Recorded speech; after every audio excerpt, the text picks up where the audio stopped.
Setiap subuh saya sholat tidak menunggu selesai adzan karena harus menyiapkan sarapan. Apakah berdosa? Tidak. Tidak, karena adzan itu kan penanda awal waktu sholat. Jadi ketika adzan dikumandangkan, Anda boleh sholat. Tapi bagaimana kemudian kita menunaikan sholatnya? Lihat bagaimana keadaan kita pada saat itu. Kalau memang keadaan bisa menunggu sampai selesai adzan, maka akan lebih baik kita menunggu adzan selesai dan bisa menjawab lafaz adzan. Sehingga ketika dijawab ada pahalanya di situ. Tapi kalau kemungkinan Anda dalam situasi yang tidak memungkinkan, jangankan menjawab, misalnya nunggu aja, tidak memungkinkan. Tapi waktu sholat telah tiba. Misal, antum pesawat, sudah nunggu tuh di terminal. Ya, bahkan misalnya sebentar lagi sudah mau boarding. Ya, sudah menunggu misalnya. Ya, kalau antum misalnya mohon maaf dia dalam kesempatan tertentu kadang-kadang kan maaf ya, ada yang fokusnya adzan, ada yang sunnah, ada yang macam-macam dan sebagainya. Sedangkan waktu kita mepet untuk berangkat. Maka dalam konteks ini boleh ketika Anda mendengar Allahu Akbar, Allahu Akbar masuk waktu nih. Dalam kesempatan nggak ada orang. Karena terminalnya bukan seperti di kita, nggak ada musola, nggak ada macam-macam. Antum sedang di Amerika, di Eropa atau berbagai tempat. Ya, maka seketika Anda tidak harus adzan. Langsung Anda sholat, seketika tunaikan sholat selesai dan langsung kemudian masuk ke dalam pesawat. Itu boleh dilakukan. Dan nggak usah adzan karena nggak ada orang lain yang sholat dengan Anda. Baik ya? Paham ya? Di dalam kondisi tertentu tidak harus kemudian kita menyempurnakan sampai mendengarkan, tapi kalau bisa mengerjakan itu akan lebih baik sesuai dengan konteks waktunya. Batas waktu sholat Isya, apakah boleh dilakukan jam 1 pagi? Isya itu batasnya malam. Kalau berakhir malam ya selesai Isyanya. Kapan batas malam itu? Jangan dihitung pakai waktu ya. Dihitungnya pakai penggunaan dalam kalimat Al-Quran. Perhatikan sini.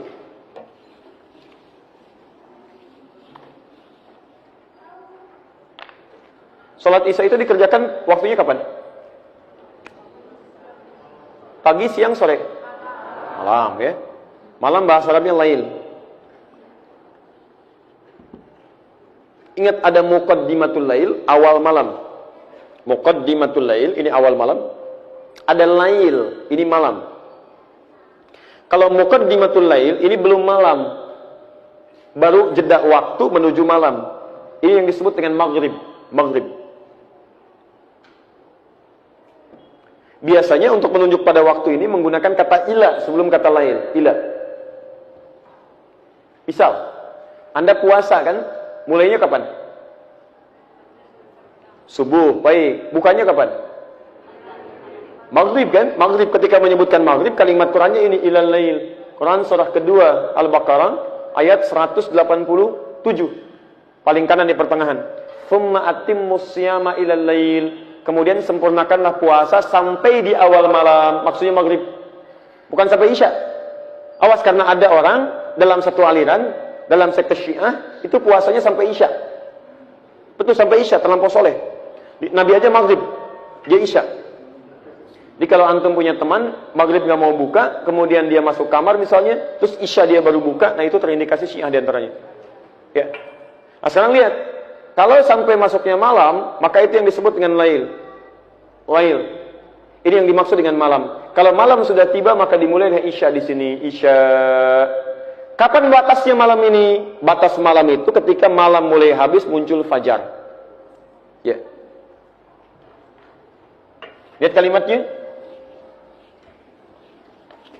Minal khaytil aswadi minal fajr. Fajar. Ini saya tuliskan. Lail. Malam. Membentang dari sini sampai ke fajar. Waktu singkat menjelang fajar sekitar 30 menit, 15 sampai 30 menit. Disebut dengan sahar namanya, sahar. Jamaknya disebut dengan ashar. Fokus. Malam, lail. Terbentang sampai fajar. Jadi kalau fajar muncul, lail habis. Jelas? Jadi kalau Anda tanya bagaimana kesempatan saya sholat Isya, maka yang diutamakan satu, tunaikan tepat pada waktunya. Sekarang Isya misalnya jam berapa? 7 lewat?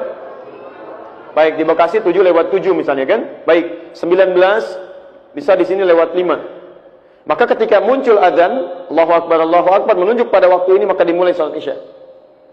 Terbentang luas. Terbentang luas. Tapi keluasan ini pun diikat dengan waktu yang paling utama. Yang paling utama, tunaikan tepat waktu. Kalau Anda terbiasa tahajud, takut kehilangan tahajud, boleh kemudian Anda jadikan salat Isya diakhirkan. Kalau Anda terbiasa tahajud, ingat, hadis mengakhirkan sholat isya, itu adalah hadis yang disampaikan kepada Nabi ketika meminta orang ini, khususnya sahabat Umar bin Khattab radhiyallahu ta'ala anhu, supaya tidak ketinggalan tahajud.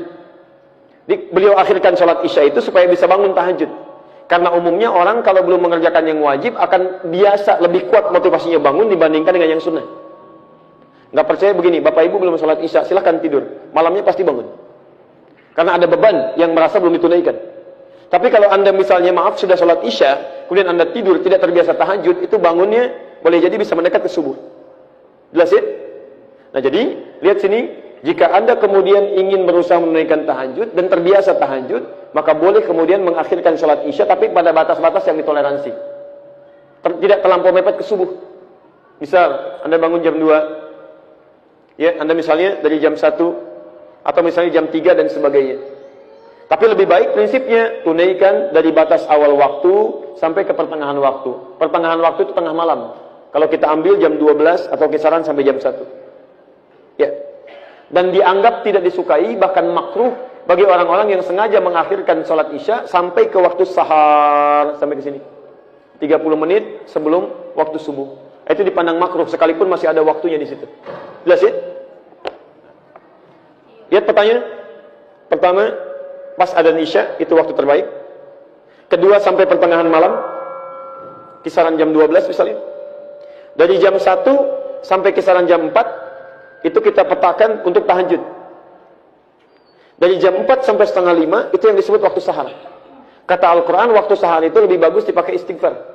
Istighfar. Ada rumusnya di Quran surah 51, ayat 15 sampai ayat 23. Posisi paling kanan dari tengah sampai ke bawah. Jadi ada orang takwa yang tinggalnya di taman surga, amalannya satu rajin tahajud. Ya, kanu qalila minal laili ma yahja'un. Mereka sedikit tidurnya, banyak ibadah malamnya. Ayat 17-nya. Wabil ashari hum yastaghfirun. Dan di waktu-waktu sahar mereka banyak istighfar kepada Allah. Jadi kalau Anda ingin bangun petak malam hari, apa ibadahnya? Satu, sholat isya, batas sampai pertengahan malam. Kedua, dari jam 1 sampai sekitaran jam 4, tunaikan tahajud. Silahkan pilih. Kalau awal malam berarti jam 1, pertengahan malam sekitar jam 2, akhir malam sekitar jam 3, setengah 4. Anda berhenti di jam 4 misalnya, atau jam 4:4 untuk istighfar kepada Allah di waktu sahar. Ya, berdoa, minta ampunan dan sebagainya, itu cepat dikabulkan. Paham seperti ini? Baik. Apakah menghirup air dan berkumur saat wudu dilakukan 1 kali atau 3 kali? Tayyib. 3 kali itu batas maksimal. Yang dalam bahasa hadisnya, faman zada Abul Qasim faman zada faqad asa Abul Qasim. Siapa yang lebih daripada 3 itu telah bermaksiat kepada Abul Qasim, pada Nabi. Ya. Maksud hadis ini, fokus ya. Ada pertanyaan, apakah saat menghirup air istinsyak saat wudu ataupun kumur-kumur tamadmad harus 1 kali ataukah 3 kali? Prinsip 1 kali dan 3 kali itu penting Anda ketahui. Bahwa prinsip itu maksudnya supaya air wudhu itu bisa maksimal sampai kepada anggota wudhu. Misal, ibu dan bapak misalnya, bukan hanya kumur-kumur. Membasuh tangan misalnya. Tangan sampai siku. Ingat, bukan siku ke tangan. Kalau siku ke tangan, dari sini ke bawah. Kalau tangan ke siku, dari bawah ke siku. Jadi kalau ini kerannya, ambil airnya, dari sini ke siku, balikan lagi. Bukan siku ke bawah begini. Jadi, ini yang paling tepat demikian. Ada maknanya. Nah sekarang lihat, sekali misalnya ambil air, Anda alirkan. Kalau sekali ini sudah selesai, menutup keseluruhannya, itu dipandang cukup, nggak ada masalah. Tapi kalau Anda misalnya merasa bahwa masih ada di sebagian yang belum terbasuh, maka 2 kali sempurnakan. Supaya air meresap keseluruhannya. Makanya dalam riwayat disebutkan Nabi kadang-kadang 2 kali, walaupun tidak sampai ke 3 kalinya. Tapi kalau Anda misalnya merasa bahwa ada sebagian belum terbasuh lagi, maka yang ketiga kali sempurnakan. Nah kalau misalnya sampai 3 kali belum cukup juga, Anda butuh berapa kali lagi? Nah 3 kali itu sudah batas banyak, ya. Makanya ketika Nabi menyampaikan faman zada faqad asa Abul Qasim, kalau lebih daripada 3 kali dia telah mengkhianati. Asa di sini maksudnya melanggar ketentuan Nabi. Ya, apa di antara ketentuan Nabi? Nabi menyukai orang-orang yang hemat, tidak boros, tidak israf. Makanya prinsip 3 kali itu menggambarkan bahwa kesempurnaan dalam membasuh supaya tidak berlebihan dalam menggunakan air. Kumur-kumur misalnya, sekali dirasa cukup, boleh. Ada yang kurang misalnya, 2 kali silahkan. Ya, ada yang belum terbasuh, kotoran masih ada, 3 kali, nggak masalah. Tapi 3 kali itu batas maksimal dari apa yang bisa dilakukan. Paham ya? Jadi bukan, jangan terjebak pada bilangan harus sekali, harus 2 kali, harus 3 kali. Yang dimaksudkan basuhan sampai 3 kali itu sempurna anggota wudu dibasuh dengan sempurna dan menghilangkan segala jenis kotoran yang ada di dalamnya. Jelas ya?